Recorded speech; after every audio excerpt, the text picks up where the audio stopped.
దివ్యాంగులకు కూటమి ప్రభుత్వం అండగా నిలుస్తుందని అన్నారు మంత్రి కొల్లు రవీంద్ర. కృష్ణా జిల్లా మచిలీపట్నంలో బ్యాటరీ ట్రై సైకిళ్లను పంపిణీ చేశారు. మచిలీపట్నంలో 80 మంది దివ్యాంగులకు బ్యాటరీ ట్రై సైకిళ్లను పంపిణీ చేశారు.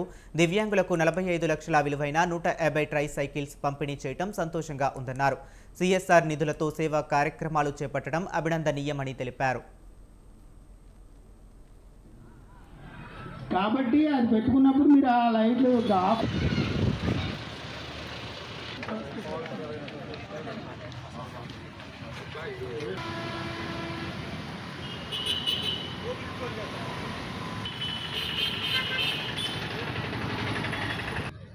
మరి ఈరోజు ఒక మంచి కార్యక్రమం దివ్యాంగులకి కార్పొరేట్ సోషల్ రెస్పాన్సిబిలిటీ కింద దివ్యాంగుల కార్పొరేషన్ నుంచి ఎంపిక చేసి దాదాపు బెల్ కంపెనీ వాళ్ళు ఏదైతే ప్రభుత్వం రాయితీ ఇచ్చిందో సిఎస్ఆర్ కింద కార్పొరేట్ సోషల్ రెస్పాన్సిబిలిటీ కింద దాదాపు 48 లక్షల రూపాయలు ఖరీదు చేసే 150 ట్రై సైకిల్స్ మరి ఇవ్వడం అనేది బ్యాటరీ ట్రై సైకిల్స్. మరి ఈ రోజు మనందరికీ తెలుసు అది భగవంతుడు మరి కొన్ని కారణాల వల్ల బై బర్త్ కొంతమంది దివ్యాంగులుగా పుడతారు, కొంతమంది అనుకోని పరిస్థితుల్లో మరి యాక్సిడెంట్ల వల్ల కానీ అవయవాలు కోల్పోయినటువంటి పరిస్థితుల్లో మరి వాళ్ళు కూడా దివ్యాంగులుగా మారుతూ ఉన్నారు. ఖచ్చితంగా మనం అందరం కూడా వారికి తోడుగా ఉండాల్సినటువంటి అవసరం ఉంది. మరి దానికోసమే ప్రభుత్వం అనేక రాయితీలు సంక్షేమ కార్యక్రమాలు మరి దివ్యాంగుల కార్పొరేషన్ నుంచి అందిస్తూ అలాగే స్వచ్ఛంద సంస్థలు కూడా దీంట్లో భాగస్వాములు కావాలని చెప్పి తెలియజేస్తూ ఇవాళ పెన్షన్ కూడా మరి గతంలో 3,000 ఉన్న పెన్షన్ 6,000 రూపాయలు చేసి గౌరవ ముఖ్యమంత్రి చంద్రబాబు నాయుడు గారు దివ్యాంగులకు తోడుగా ఉండాలని సంకల్పంతో మొన్న ప్రభుత్వం వచ్చిన వెంటనే 6,000 రూపాయలు చేసినటువంటి ఘనత ఇవాళ